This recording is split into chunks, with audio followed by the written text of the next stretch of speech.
तो आज मैं आपको स्वाति वर्मा से आपको मिलवाऊंगा, जिन्होंने अपना सीएसआर नेट जेआरएफ क्वालिफाई किया पिछले वाले अटेम्प्ट में, और अब वो असिस्टेंट प्रोफेसर बॉटनी की जबरदस्त ढंग से तैयारी कर रही हैं। तो सारी की सारी कहानी स्वाति की जुबानी। सबसे पहले स्वाति, आप ये बताएंगे आपकी पृष्ठभूमि के बारे में, आप कहाँ से हैं, आपकी एजुकेशन के बारे में, आपका ग्रेजुएशन, पोस्ट ग्रेजुएशन और आधार इंस्टीट्यूट आई गुरुजी तक आप आने का आपका पूरा का पूरा सफर। स्वाति। Yes sir. मैं जयपुर की रहने वाली हूँ। जयपुर में एक छोटा सा गांव है खुरा श्यामदास। वहां से ही गवर्नमेंट स्कूल है एक, वहां से मेरी 12th पास आउट हूँ मैं। फिर देन मेहता पीजी कॉलेज यहाँ पे हरमाड़ा में है, तो वहां से मैंने पोस्ट ग्रेजुएट किया है। तब मेरे को पोस्ट ग्रेजुएशन करते टाइम तो ये भी नहीं पता था कि मैं कोई नेट जेआरएफ टाइप कोई चीज होती है। तब मैम ने सजेस्ट किया कि ये नेट जेआरएफ होता है, ऐसे ऐसे कुछ होता है कि इसमें पीएचडी वगैरह ऐसे डायरेक्ट एडमिशन हो जाता है। तब मैंने बस ऐसे ही देख लिया था, कर लिया था। फिर मैम ने सजेस्ट किया कि इसके लिए मैंने पूछा कि कोचिंग क्या है, कोचिंग वगैरह। तो मैम ने सजेस्ट किया कि आधार इंस्टीट्यूट है, मैंने भी वहां से ही किया था। तब मैंने वहाँ ज्वाइन किया, वहां पे आधार इंस्टीट्यूट इंस्टीट्यूट तो पता चला कि ऐसे ऐसे मतलब बहुत बहुत शानदार था, हर चीज बहुत अच्छी थी मतलब। स्टार्टिंग में तो डर था सर का, फिर सर ने जैसे जैसे गाइड किया मैंने वैसे वैसे ट्राई किया सर। स्टार्टिंग में मेरे को कुछ नहीं आता था, मतलब नीचे थी मैं, बेसिक लेवल पे भी नहीं थी। सर की वजह से ही मैंने आज यहाँ तक वो किया है। सर की वजह से नेट जा हुआ है।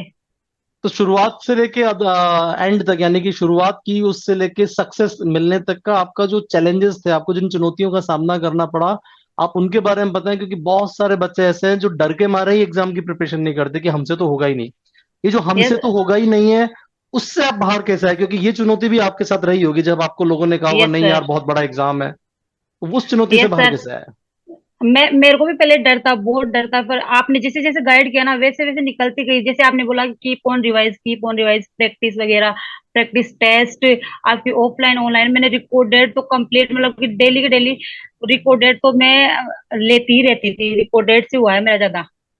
ओके। रिकॉर्डेड। रिकॉर्डेड से आपने बेसिकली हाँ फाइन रिकॉर्डेड लगा बराबर के रखते चलते थे। रहे, आप ट्यून हाँ करते रहे अपने बस। आप को। ओके, हाँ रिकॉर्डेड। इसके अलावा टेस्ट वगैरह कैसा रहा आपका? क्योंकि टेस्ट शुरू में बहुत तो टेस्ट अच्छे भी थे बड़े मतलब। बुरे जाते थे आपके। हाँ। यस सर, टेस्ट स्टार्टिंग में बहुत बुरे थे। फिर जैसे जैसे समझ में आने लग गया ना, वैसे वैसे पूरे डाउट्स क्लियर हो गए, मतलब पूरे कॉन्सेप्ट क्लियर होते चले गए मेरे। तो स्वाति, मैं आपसे ये कहूँ कि जैसे आपका जो बैकग्राउंड है, मेहता पीजी कॉलेज जो अपने जयपुर के बिल्कुल आउटर एरिया में है, वहाँ उस बैकग्राउंड के बच्चे को इस जेआरएफ तक के लेवल तक छूने में क्या क्या चीजें करनी चाहिए और कितना एक्चुअली समय लगता है? एक आम बच्चे को, मैं बहुत जीनियस बच्चों के बारे में बात नहीं कर रहा, मैं आपके और आम मेरे बच्चों। जैसे जो एवरेज बच्चे हैं उनके बारे में बात कर रहा हूँ। सर 1 ईयर तो लगता ही है। तो आम वन आम ईयर में बच्चों। कारण क्या रहा एग्जैक्टली? क्योंकि जैसे आपने शुरू में भी आपने अच्छा ही किया था, रेगुलर तो आप स्टार्टिंग थे में ही। तो यस सर, पर कॉन्सेप्ट क्लियर नहीं होते ना स्टार्टिंग में। ओके। स्टार्टिंग में कॉन्सेप्ट क्लियर नहीं होते, बाद में धीरे धीरे जब अपन पढ़ते जाते हैं ना तब सारे कॉन्सेप्ट क्लियर होते जाते हैं। ओके।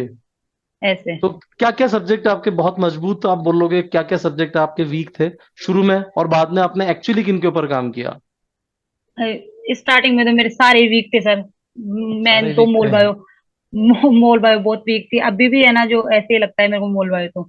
और और आपने बाकी मॉल में तो बायो। बहुत अच्छा किया हुआ है, आपने टेस्ट भी दिया था मैंने कुछ दिनों पहले, अच्छा यस करते हो आप सर। तो और आपको। प्लांट फिजियो अच्छी थी मेरी, प्लांट फिजियो और सेल बायो अच्छी थी मेरी।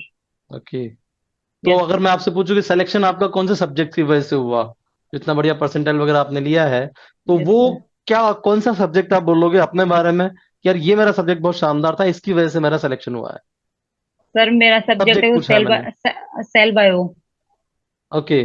Cell bio, biochem, then development bio, plant physio, ecology and evolution. तो अभी भी आप मॉल बायो का नाम नहीं लोगे बेसिकली?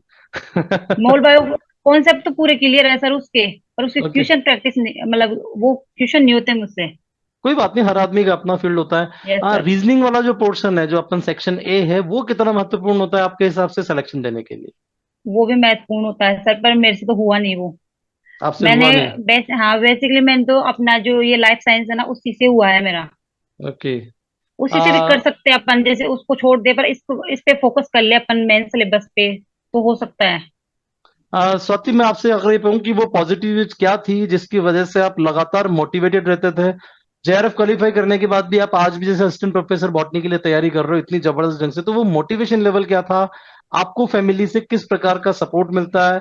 ओवरऑल चैलेंजेस आपकी जिंदगी में क्या क्या होते हैं डेली के, क्योंकि आपके जैसे लोग जो लड़कियां हैं और जैसे आउटर एरियाज में रहते हैं, रूरल एरियाज में रहते हैं, उनके साथ ये एकेडमिक चैलेंजेस के साथ साथ सोशल चैलेंजेस बहुत सारे होते हैं, सामाजिक चैलेंजेस। घर का यस पड़ोसी भी सर, आके ये इवन बात आपको तो है। डिस्टर्ब कर सकता है, तो ये चैलेंजेस से आप कैसे ओवरकम करते हो और क्या क्या चैलेंजेस आपके रहे हैं? हाँ, ये बात तो है ही सर। जैसे यहाँ से मेरा डेली अप डाउन तो होता नहीं था, पर अगर यहाँ से करती तो मेरा कभी पॉसिबल नहीं होता कि मेरा हो जाता, क्योंकि यहाँ पे ना आसपास के जो लोग होते थे ना, वही बातें करते थे कि जैसे डेली जा रही है, डेली आ रही है। तो मेरे लिए हम्म। इम्पॉसिबल था, पर पापा ने मम्मी ने कुछ नहीं बोला कि तू जा आ, हम तेरे साथ है। तब हम्म। जाके, और आप थे मेरे साथ हम्म। गाइड करने वाले, तब भी जाके हुआ ये पॉसिबल, नहीं तो नहीं, आसपास के लोग। मैं तो आपको लगातार मना करता था, इतनी दूर ट्रेवल करके मत आया कर, ऑनलाइन यस सर, कर।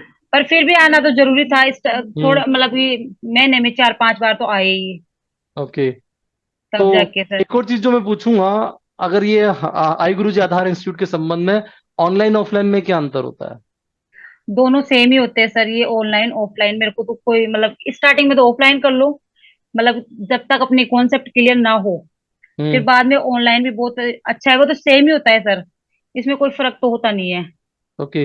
आपने सेम। चिड़िया उड़ सेशंस भी हमारे बहुत सारे अटेंड किए हैं, जैसे अभी लगातार कर ही रहे हो, उसके अलावा टेस्ट भी दिए, तो चिड़िया उड़ सेशन और टेस्ट कितने इंपॉर्टेंट होते हैं सिलेक्शन के लिए? बहुत इंपॉर्टेंट होता है सर, इनसे ही तो अपने डाउट क्लियर होते हैं। जैसे अपन ने क्या क्या पढ़ा है, क्या क्या नहीं पढ़ा, सब पता चल जाता है कि टेस्ट से क्या हो रहा है, चिड़िया उड़ से क्या हो रहा है एग्जैक्ट। मतलब चिड़िया उड़ में तो ये है कि टाइम ड्यूरेशन होता है, तो उसी के अंदर अपने को जवाब देना पड़ता है कि ये फिर पता चल जाता है कि अपने क्या फ्रीक्वेंसी है, क्या नहीं है। ओके। सो स्वाति, आप एक मैसेज अगर सब बच्चों को देना चाहोगे जो इस वक्त सीएसआर नेट के बच्चे हैं और जो पता नहीं उत्तर प्रदेश से इस वक्त देख रहे हैं, मध्य प्रदेश से देख रहे हैं, अलग अलग जगहों से देख रहे हैं, तो उन सब लोगों को आप क्या मैसेज देना चाहोगे चैलेंजेस को लेने के बारे में, सीएसआर नेट के बारे में, और ओवरऑल लाइफ के गोल के बारे में? मैं तो यही बोलूंगी सर कि सब अपना अपना बेस्ट दे, और आपके साथ जैसे जैसे आप गाइड करो ना, वैसे वैसे वो आपकी मतलब शरण में रहे, जैसे मैं थी आपकी शरण में। शरण। चलिए।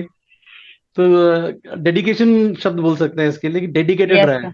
समर्पित यस रहे। सर। शरण एक बड़ा भारी सा वर्ड है, यस। परमात्मा के लिए होता है शरण तो। Yes sir. तो पर आप भी भगवान से कम तो हो नहीं। अरे नहीं, भगवान का हूँ यार। चलिए। बहुत बढ़िया स्वाति, आपने इतना शानदार अपना समय दिया, लोगों को इतना बढ़िया मैसेज दिया। मैं आशा करूंगा कि लोग आपसे उत्साहित होंगे, आपसे प्रेरित होंगे और जीवन के लक्ष्य की तरफ आगे बढ़ेंगे। Thank you yes very sir. Much Swati.